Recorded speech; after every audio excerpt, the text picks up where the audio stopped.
நண்பர்களே, நீரில் வாழும் முதலையுடன் பகை கொள்ளக்கூடாது என்று சொல்வார்கள். ஆனால் ஆட்சி இருக்கை என்பது அப்படிப்பட்ட ஒன்று. அதற்காக மனிதன் நீருடன் மட்டுமல்ல, முழு கடலுடனேயே பகை கொள்ள தயாராகி விடுகிறான். எந்த தலைவருக்கும் முதல் முறையாக இருக்கை கிடைக்கும் போது அவருக்கு தோன்றும், இப்போதுதான் இந்த உலகில் மிகவும் சக்தி வாய்ந்த நபராக ஆகிவிட்டேன் என்று. இனி எதுவும் வேண்டுமானால் செய்யலாம். இனி எதிரில் எந்த சுவரும் இல்லை, எந்த தடையும் இல்லை, எந்த எல்லையும் இல்லை. ஆனால் அங்கிருந்துதான் அவரது உண்மையான சோதனை தொடங்குகிறது. இந்தியாவுக்கு அண்டை நாடான பங்களாதேஷில் இடைக்கால பிரதமர் முகமது யூனுஸுடனும் இதே போன்றது நடந்தது. அவர்களுக்கு முதல் முறையாக அதிகாரம் ஒப்படைக்கப்பட்டவுடன் அவர்கள் உண்மையிலேயே நம்பிவிட்டார்கள், இனி முழு உலகமும் தங்கள் கையில் இருக்கிறது என்று. தாங்கள் இனி பங்களாதேஷ் தலைவர்கள் மட்டுமல்ல, ஏதோ சூப்பர் பவர் பிரதிநிதிகளாக மாறிவிட்டோம் என்று தோன்றியது. இந்தியாவுடன் மோதல் தொடங்கியது, அறிக்கைகள் மாறின, போக்கு மாறியது. அப்படி தோன்றியது, இவர்கள் பங்களாதேஷுக்கு அல்ல, அமெரிக்காவுக்கு பிரதமர்களாக இருக்கிறார்களோ என்று. ஆனால் அதிகார போதை நீண்ட காலம் நிலைத்திருக்காது. உண்மைகள் படிப்படியாக வெளியாகும். இந்தியா சில மாதங்களிலேயே அவர்களின் அந்த பிரமையை முழுமையாக தரையில் அடித்துவிட்டது. அசல் விஷயம் என்னவென்றால், முகமது யூனுஸுக்கு 1 வருடம் மட்டுமே பங்களாதேஷ் பொறுப்பு ஒப்படைக்கப்பட்டது. அந்த காலம் ஆகஸ்ட் 8 அன்று முடிந்துவிட்டது. அதன் பிறகு பங்களாதேஷ் அரசியலில் பூகம்பம் வந்தது. அரசியல் கட்சிகள் தேர்தல் கோரிக்கையுடன் தெருக்களுக்கு வந்தன. நகரத்தில் கோஷங்கள், அங்கங்கே போராட்டங்கள், மக்களின் கோபம் வெளிப்பட்டது. ஆனால் ஆச்சரியமான விஷயம் என்னவென்றால், இதுவரை தேர்தல் அறிவிப்பு எதுவும் இல்லை. கேள்விகள் எழுப்பப்படுகின்றன. இந்த முகமது யூனுஸ் இந்த இருக்கைக்கு ஏன் ஒட்டி கொண்டிருக்கிறார்? அவரது மனதில் என்ன நடக்கிறது? இங்கிருந்து கதை புதிய திருப்பத்தை எடுக்கிறது. ஏனெனில் இதே சமயத்தில் சில ஆச்சரியமான வெளிப்பாடுகள் வந்துள்ளன. அவற்றால் படம் படிப்படியாக தெளிவாக தெரிகிறது. முழு கதையையும் புரிந்து கொள்வோம்.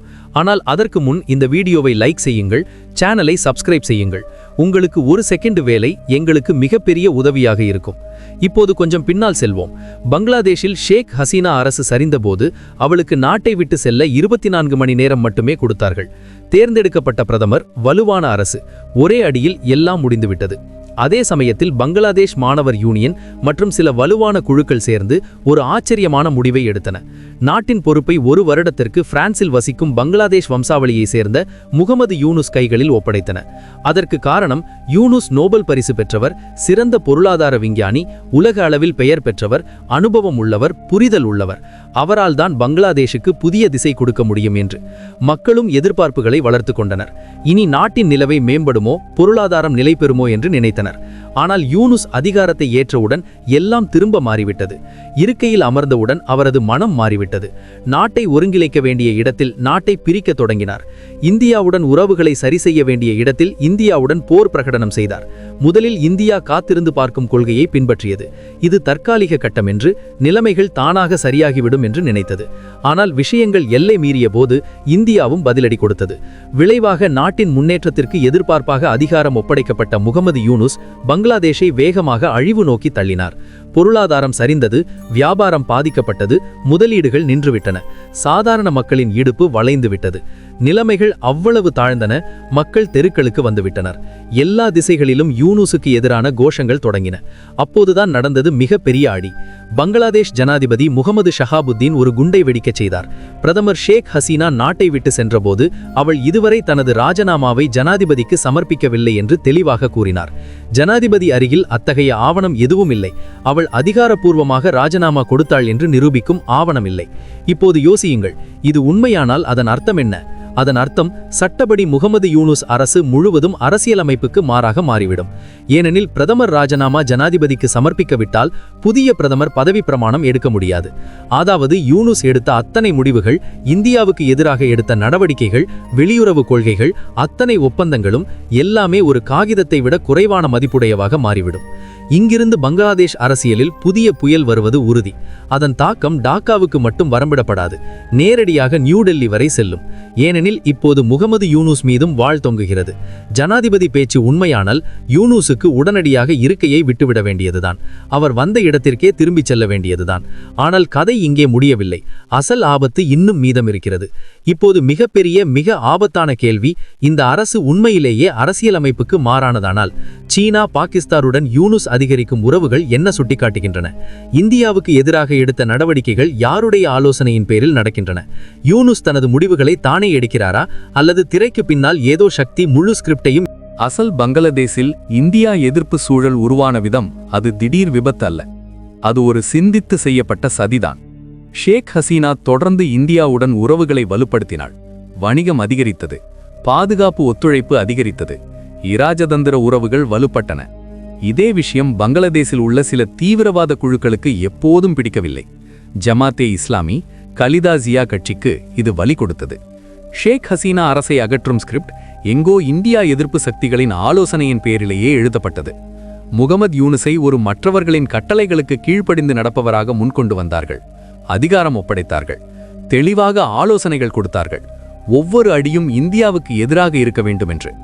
யூனுஸ் அதையே செய்தார். இந்தியாவுடன் உறவுகளை கெடுத்தார், பேச்சுவார்த்தைகள் நடத்தினார். மறுபக்கம் சீனா பாகிஸ்தானுடன் நெருக்கத்தை அதிகரித்தார். இங்கிருந்த ஆட்டம் மேலும் ஆபத்தானதாக மாறியது. சீனா பங்களாதேசை ஒரு முக்கியமான முன்னணியாக பயன்படுத்த தொடங்கியது. பெரிய பெரிய ஒப்பந்தங்கள், உட்கட்டமைப்பு திட்டங்கள், துறைமுகங்கள், ரயில்கள், சாலைகள், எல்லா இடங்களிலும் சீனாவின் பிடி வலுப்படுகிறது. இது இந்தியாவுக்கு நேரடி அச்சுறுத்தலாக மாறியது. ஏனெனில் சீனா ஏற்கனவே அருணாச்சல பிரதேசத்தின் மீது உரிமை கோருகிறது. லடாக்கில் பதற்றங்கள் தொடர்கின்றன. இப்போது பங்களாதேசில் அதன் நுழைவு இந்திய பாதுகாப்புக்கு நேரடி தாக்கத்தை ஏற்படுத்தும். இதனிடையே சிட்டகாங் துறைமுகத்தில் நடந்த சம்பவம் ஆபத்து மணிகளை மேலும் கடுமையாக ஒழிக்கச் செய்தது. சீன கடற்படைக்கு சொந்தமான ஒரு கப்பல் பங்களாதேசின் இந்த முக்கிய துறைமுகத்துக்கு வந்து நங்கூரமிட்டது. வெளியில் இதை சாதாரண டாக்கிங் என்று சொல்வார்கள். ஆனால் இதன் பின்னால் உள்ள சதியை புறக்கணிப்பது தன்னைத்தானே ஏமாற்றிக் கொண்டதுதான். சீனா வங்காள விரிகுடாவில் தனது கடற்படை இருப்பை வலுப்படுத்த விரும்புகிறதா? இந்த பிராந்தியத்திலிருந்து இந்தியாவின் செல்வாக்கை படிப்படியாக அகற்ற விரும்புகிறதா? அப்படி நடந்தால் அதன் தாக்கம் இந்தியா பங்களாதேசுக்கு மட்டும் வரம்பிடப்படாது. முழு தெற்காசியாவும் அதன் வட்டத்திற்குள் வரும். ஆகவே இது வெறும் கூட்டாளித்தனம் அல்ல, சக்தி சமநிலையை மாற்றும் தயாரிப்புகளின் அறிகுறி. யூனுஸ் கொடுத்த அந்த ஒரு அறிக்கை இன்னும் இந்திய மனதில் ஒலித்துக் கொண்டிருக்கிறது.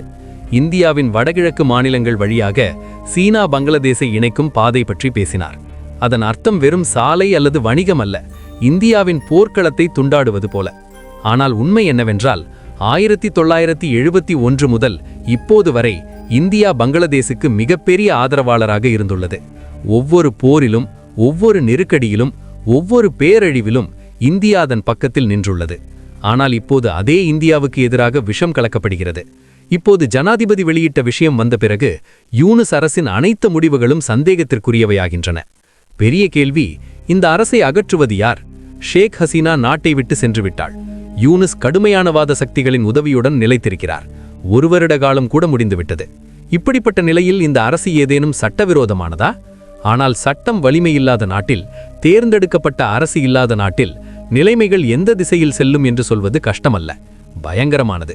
இங்கே பங்களாதேஷ் பொருளாதாரம் முழுமையாக சரிந்துவிட்டது. நிலைமைகள் அப்படி மாறுகின்றன. வரும் காலத்தில் அங்குள்ள சாதாரண மக்களுக்கு 2 வேளை உணவு கூட சுமையாக மாறலாம். இந்தியாவுடன் பகை கொள்வதன் மூலம் பங்களாதேஷ் தானே தன் கால்களில் கோடாரி வைத்துக் கொண்டது.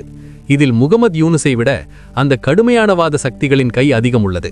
இவர்களே தொடர்ந்து இந்தியாவுக்கு எதிராக வெறுப்பு நெருப்பை மூட்டுகின்றனர். இதே காரணத்தால் இப்போது சர்வதேச சமூகமும் பங்களாதேஷ் மீது கண் வைத்துள்ளது. எல்லா திசைகளிலும் கேள்விகள் எழுப்பப்படுகின்றன.